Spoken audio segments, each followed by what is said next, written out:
SMP Negeri 15 Serik Marapi, calon guru penggerak angkatan 8 Kabupaten Mandailing Natal. Pada video kali ini saya akan mewawancarai Ibu Mardiah, guru agama di SMP Negeri 1 Lembah Serik Marapi, untuk melakukan percakapan pra-observasi sebelum beliau melakukan pembelajaran yang akan saya supervisi. Sebelumnya saya persilakan Ibu Mardiah untuk memperkenalkan diri, Bu. Silakan, Bu. Assalamualaikum warahmatullahi wabarakatuh. Nama saya Mardiah Lubis. Alamat Purwabaru, tempat tugas SMP Negeri 1 Lembah Serik Marapi. Saya sebagai guru pendidikan agama Islam. Terima kasih, Bu. Ya. Assalamualaikum warahmatullahi wabarakatuh, Bu Mardiah. Waalaikumsalam warahmatullahi wabarakatuh. Bagaimana kabar, Bu? Alhamdulillah sehat. Begini, Bu, saya akan melakukan supervisi untuk Bu, kan. Jadi sebelum melakukan supervisi, saya rasa ada baiknya kita berbincang-bincang sedikit, Bu. Ya. Karena ada beberapa yang ingin saya tanyakan kepada Ibu. Mungkin juga ingin sharing gitu ya, Bu. Iya. Begini, Bu. Di dalam pembelajaran yang nanti yang akan saya supervisi, apa tujuan pembelajaran yang dicapai? Di situ nanti dalam pembelajaran yang akan saya bawakan nanti tentang materi mengenai iman kepada kitab-kitab, di situ ada dua tujuan pembelajaran yang saya akan capai, yaitu yang pertama, peserta didik mampu menjelaskan makna iman kepada kitab-kitab Allah dengan benar serta memiliki rasa ingin tahu terhadap sejarah kitab-kitab. Kemudian yang kedua, Bu, peserta didik mampu memahami bagaimana cara mencintai Al-Quran. Terus bisa nggak Ibu ceritakan metode apa yang akan Ibu laksanakan dan alasan mengapa Ibu memilih metode tersebut dalam pembelajaran itu? Metode yang saya akan laksanakan, Bu, di pembelajaran yaitu metode PPR, yang mana metode ini menggali masalah siswa, Bu, kemudian bersama-sama nanti untuk menyelesaikan masalah itu. Di situ nanti saya akan membuat peserta didik berdiskusi supaya mereka lebih mudah menguraikan pengetahuan dan ide-ide mereka. Apakah Ibu mempersiapkan alat dan bahan untuk pembelajaran nanti, Bu? Iya, Bu, sudah dipersiapkan, yaitu alat dan bahannya saya sudah persiapkan, yang mana alatnya di situ saya menggunakan laptop dan infocus, sedangkan bahan-bahannya saya sudah membuat PPT, yang mana PPT ini nanti akan dipresentasikan atau ditampilkan di kelasku. Bisa Ibu ceritakan tahapan pembelajaran yang akan Ibu laksanakan nanti? Tahapannya, Bu, nanti dalam pembelajaran ini sebelumnya kan saya, Bu, sudah melaksanakan asesmen diagnostik untuk mengetahui bakat dan minat murid. Tapi, Bu, di pembelajaran ini saya melaksanakan di asesmennya nanti, Bu. Di situ saya akan melaksanakan asesmen formatif dan sumatif. Gitu ya. Apakah Ibu mempersiapkan, ada persiapan tertulis yang sudah Ibu lakukan? Ada juga itu persiapannya. Nanti di asesmen formatifnya saya membuat 10 soal, kemudian di asesmen sumatifnya saya membuat 15 soal yang terdiri dari 10 soal pilihan ganda, kemudian 5 soal esai tes. Gitu ya. Di dalam pembelajaran itu apakah ada materi yang dirasa sulit oleh siswa menurut perkiraan Ibu? Kalau menurut perkiraan saya, Bu, di materi yang akan saya sampaikan ini kepada siswa, di situ, Bu, tidak ada materi yang sulit untuk dipahami. Tapi, Bu, kembali kepada siswanya, apakah minat atau kemauan mereka di pembelajaran ini tergantung kepada siswanya. area pengimbangan apa yang ingin Ibu kembangkan di dalam pembelajaran? Di situ Bu, saya bertujuan untuk mengembangkan di area pembelajaran berdiferensiasi Bu. Yang mana alasan Ibu memilih itu? alasan saya Bu, di situ nanti kan Bu lebih mudah mengetahui siswa itu di manakah bakat atau minat mereka, apakah mereka itu bisa digolongkan kan Bu. Kalau dia berdiferensiasi itu kan Bu terbagi kepada 3, yang mana ada nanti siswa yang digolongkan kinestetik, visual dan audiovisual. Iya ya. Iya. Apakah ada hal-hal yang perlu mendapat perhatian khusus menurut Ibu di dalam pembelajaran tersebut? Kalau menurut saya Bu, di pembelajaran saya ini tidak ada Bu yang harus mendapat perhatian khusus. Ya. Oke Bu. Kayaknya udah dulu percakapan kita Bu, kayaknya udah pas itu nanti Bu. Mudah-mudahan nanti Ibu sukses melaksanakan pembelajarannya dan saya harap Ibu jangan grogi nanti Iya Bu, pada saat saya ikut supervisi ya Bu. Iya, Bu. Oke Bu, selamat menjalankan Iya, Bu. supervisi. Terima kasih. Iya, Bu. Assalamualaikum warahmatullahi wabarakatuh. Waalaikumsalam warahmatullahi wabarakatuh Bu.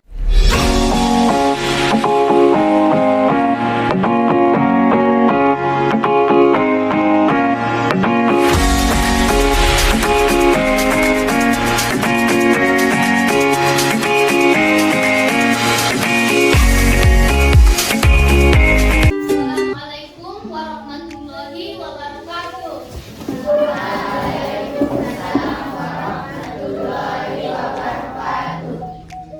Silakan duduk anak-anak. Bagaimana kabarnya? Alhamdulillah, luar biasa. Allah Akbar. Ya, alhamdulillah. Terlebih dahulu kita berdoa dulu. Jadi di sini Ibu meminta kepada ketua kelas untuk memandu doa. Kepada ketua kelas anak kami Alif Rizky, Ibu persilahkan. Sebelum dia mulai pelajaran, mari kita berdoa terlebih dahulu. Berdoa dimulai.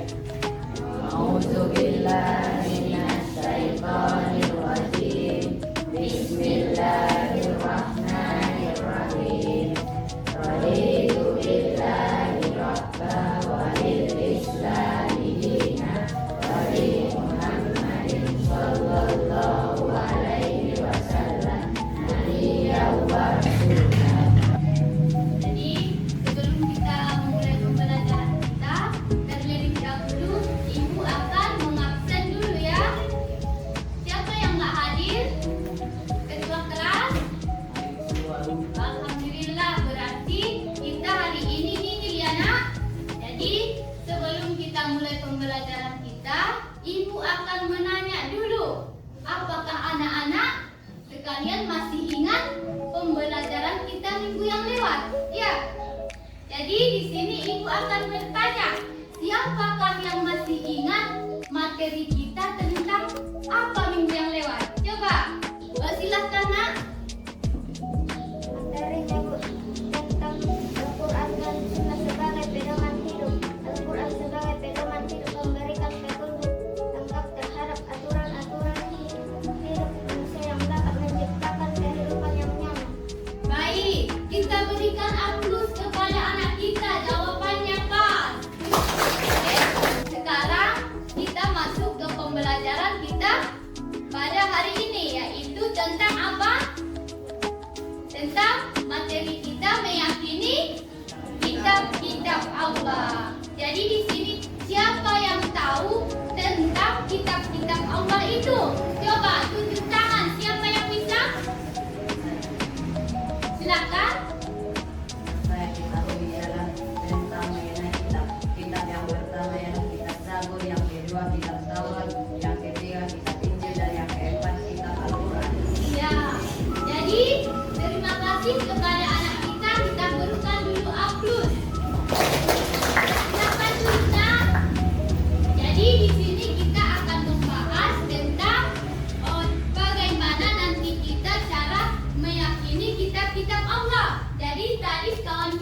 menjelaskan bahwasanya kitab-kitab Allah itu ada berapa? Ada siapa lagi yang bisa menjawab?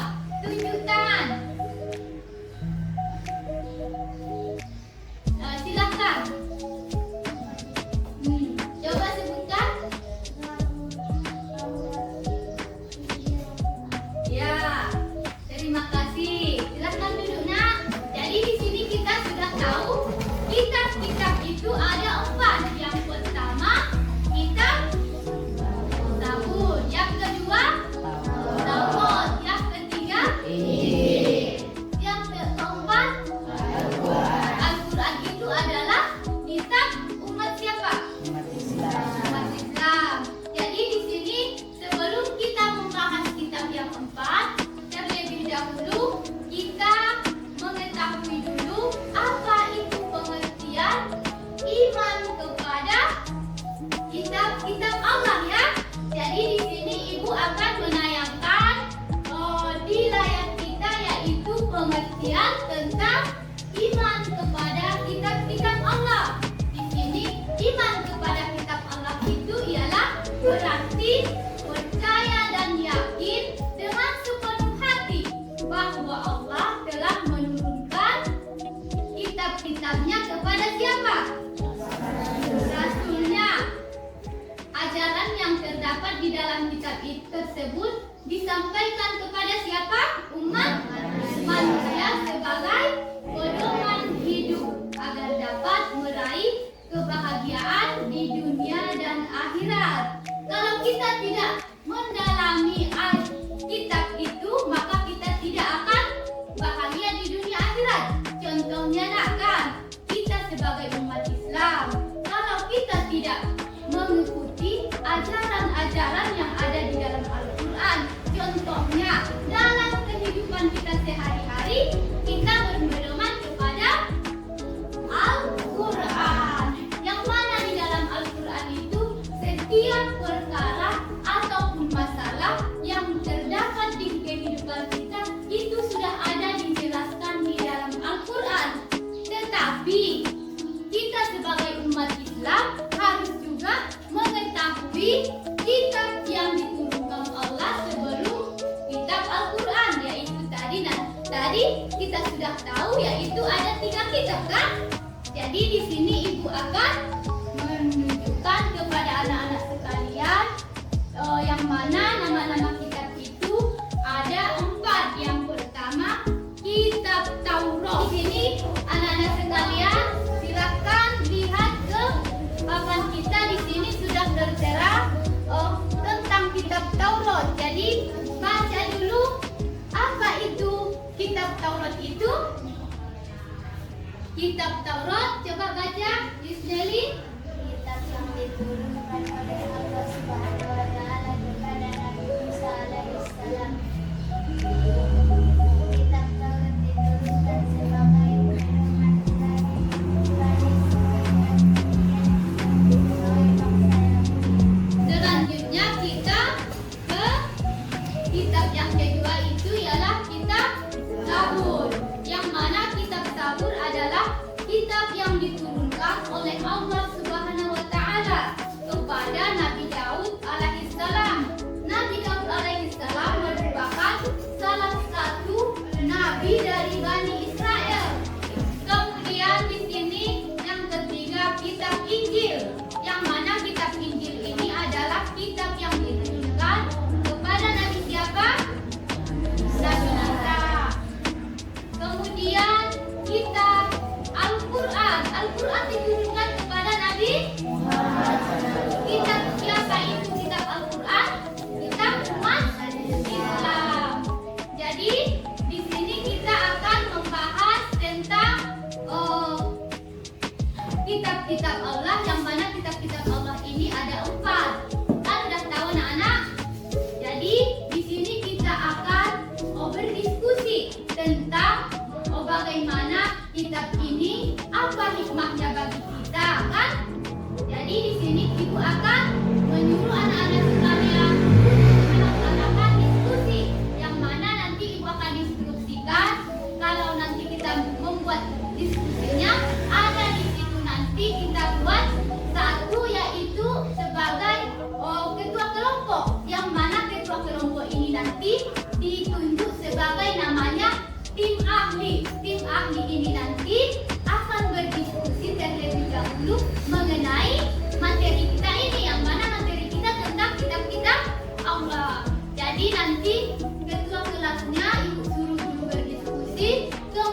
dan ketuanya nanti memberikan arahan kepada temannya. Bagaimana yang dikatakan contohnya. Kitab itu kan hikmahnya. Jadi nanti setelah selesai berdiskusi, maka setiap kelompok akan mendiskusikannya. Setelah itu akan kita suruh mempresentasikannya ke depan kelas. Ya, paham nak? Paham. Bisa kita mulai? Jadi di sini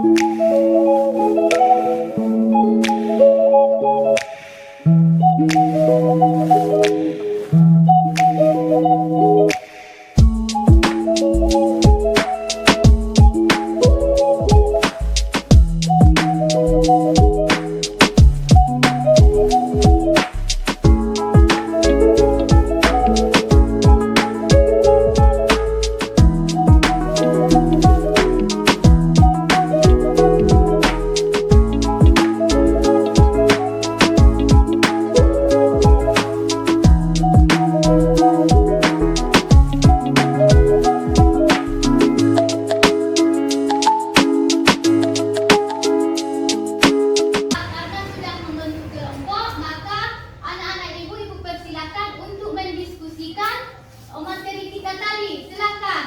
Ibu tunggu 15 menit.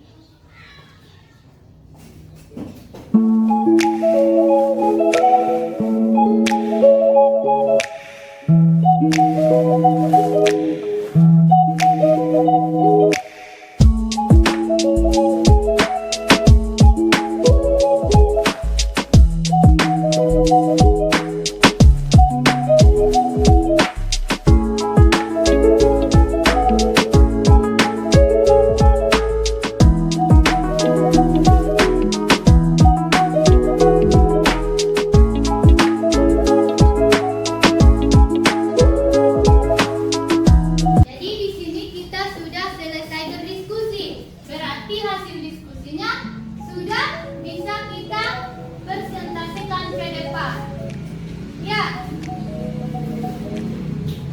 Selanjutnya ibu akan menyuruh anak-anak ibu untuk kembali ke tempat duduk masing-masing. Jadi nanti yang tim ahli yang akan mempresentasikan hasil diskusinya ke depan. Sudah bisa kita mulai presentasinya? Ya. Di sini ibu akan meminta untuk kelompok 1 mempresentasikan hasil diskusinya. Kepada kelompok 1, ibu persilakan.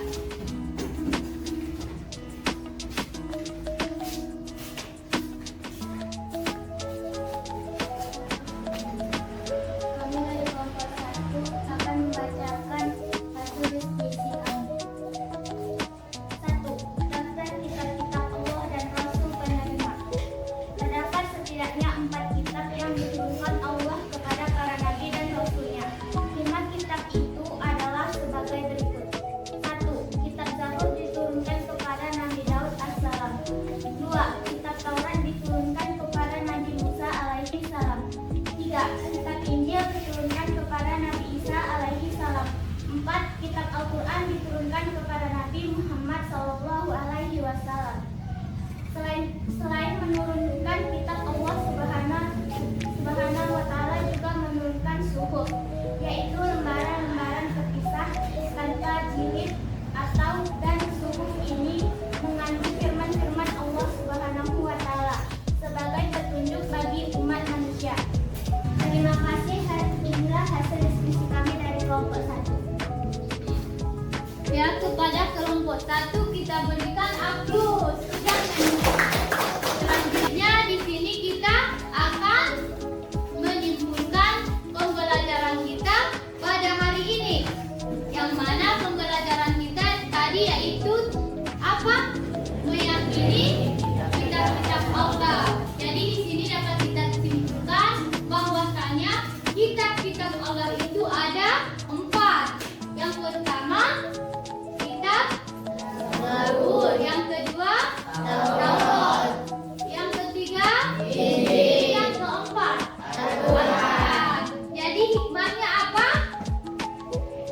hikmahnya adalah yang pertama memberikan petunjuk kepada manusia, yang kedua memberikan informasi sejarah kehidupan, yang ketiga manusia yang beriman akan dapat mengetahui dan membedakan mana yang baik dan mana yang buruk. Kan?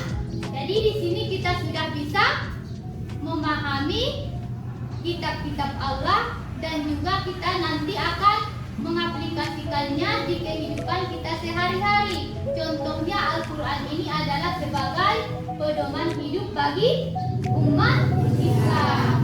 Jadi kita sebagai umat Islam harus berpedoman kepada Al-Quran. Jadi pembelajaran hari ini kita dapat menyimpulkan bahwasanya kitab Al-Quran itu sebagai pedoman hidup. Sudah bisa? Sudah kan? Jadi pembelajaran kita yang akan datang yaitu mengenai nanti bagaimana caranya kita hidup di masyarakat, bagaimana kita hidup bertoleransi, hidup antar sesama umat, ya. Jadi di situ ibu akan menunjuk anak-anak belajar di rumah, ya. Kemudian di sini ibu akan membagikan LKPD tugas anak-anak di rumahnya kepada anak-anak ibu nanti. Setelah sampai di rumah dikerjakan LKPD-nya, di pertemuan berikutnya akan dikumpulkan. Yang mana LKPD ini adalah materinya tentang pembelajaran kita hari ini, ya. Ibu bagikan ya. Tadi udah ibu kasih LKPD, dikerjakan di rumah ya nak. Kemudian pembelajaran kita yang akan datang dipelajari di rumah, yang mana pembelajaran kita yang akan datang terdapat di halaman 45 ya. Pelajari di rumah dulu supaya nanti waktu kita masuk materi itu anak-anak sudah ada yang paham mengenai materi kita.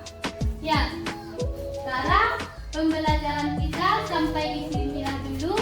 Ibu akhiri dengan bacaan Alhamdulillahirobbilalamin. Assalamualaikum warahmatullahi wabarakatuh. Assalamualaikum Bu Mardia. Waalaikumsalam warahmatullahi wabarakatuh. Apa kabarnya Bu? Alhamdulillah sehat Bu. Nampaknya muka ibu udah cerah ya. Iya. Iya. Mungkin udah lega, sudah melakukan tugas dengan baik ya Bu. Ya. Begini Bu, setelah saya melakukan observasi di kelas Ibu, saya sudah melihat pembelajaran yang Ibu lakukan sudah berjalan dengan baik. Tapi apakah menurut Ibu proses yang Ibu lakukan sudah sesuai dengan yang Ibu rencanakan? Ya Bu. Dalam proses pembelajaran yang saya lakukan tadi Bu, yaitu tentang prosesnya Bu, saya di situ kan membuat TP, yang mana TP itu adalah tujuan pembelajaran saya. Jadi kalau menurut saya TP yang saya buat itu sudah saya terapkan kepada siswa dan sudah saya ajarkan dan dengan materi yang bisa dipahami oleh siswa. Yang mana Bu, di situ saya akan di kegiatan inti melaksanakan gaya belajar sesuai dengan yang diharapkan dalam RPP saya Bu. Yang mana di RPP saya itu gaya belajar itu ialah gaya belajar berdiferensiasi, yang mana di situ saya membuat ada visual, yang mana saya kan Ibu menjelaskan di visual itu saya menampilkan PPT saya. Kemudian saya juga membuat kinestetik, yang mana kinestetik tadi Bu, saya menunjuk siswa yang di kelompok itu untuk membacakan hasil diskusinya dan memaparkannya secara lengkap. Kemudian di audionya Bu, saya sudah menjelaskan secara rinci dan dengan bahasa yang mudah dipahami oleh siswa. Apakah aspek yang ibu ingin kembangkan kemarin itu menurut Ibu sudah tercapai? Kalau tercapainya Bu, menurut saya tercapai. Tapi kalau dalam penerapannya tadi sudah saya terapkan, tetapi kalau tercapainya saya masih butuh arahan dan bimbingan dari ibu. Arahan seperti apa yang Ibu? Arahan yang saya perlukan di situ memandu atau memberi masukan kepada saya bagaimanakah saya mengenali gaya belajar peserta didik itu lebih mudah untuk menerapkan model pembelajaran yang berdiferensiasi ini.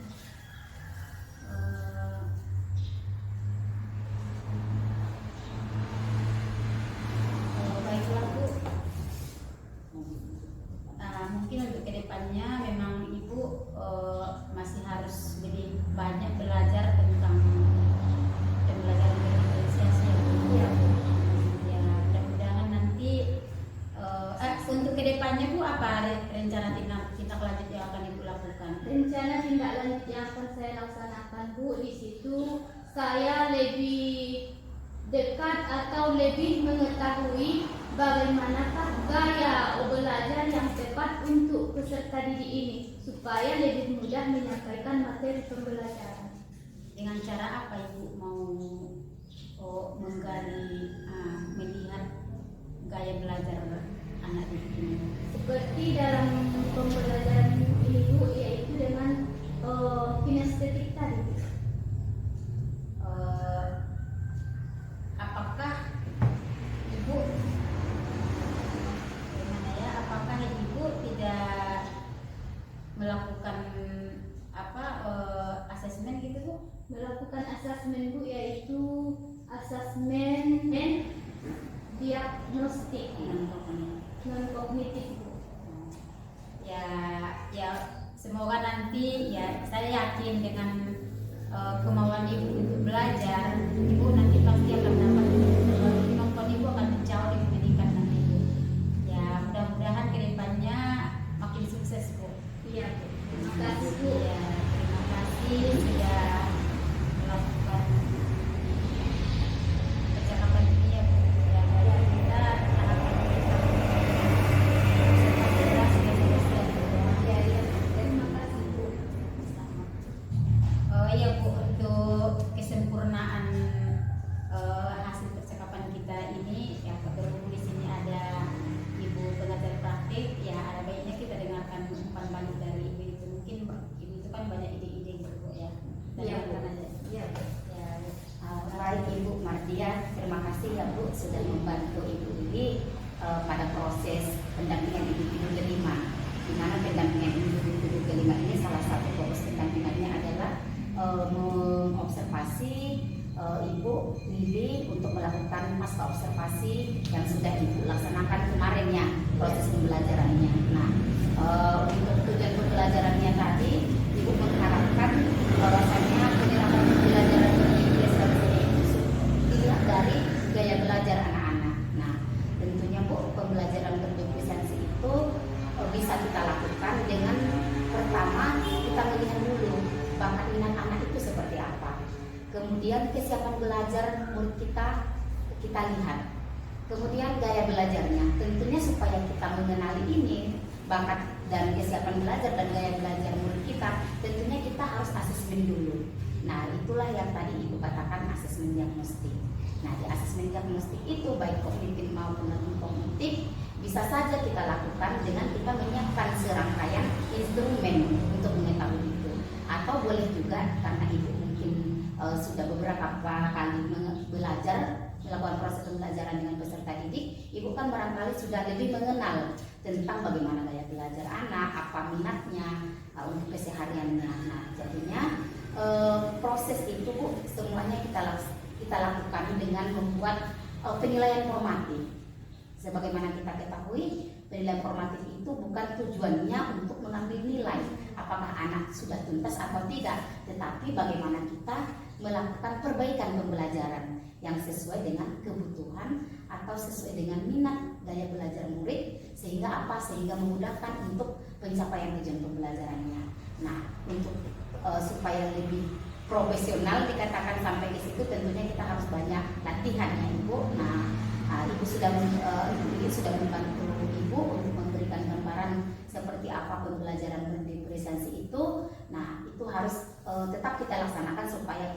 lebih memahami dan lebih mengetahui apa yang dibutuhkan murid sehingga proses pembelajaran kita lebih baik dan lebih meningkat ke depannya.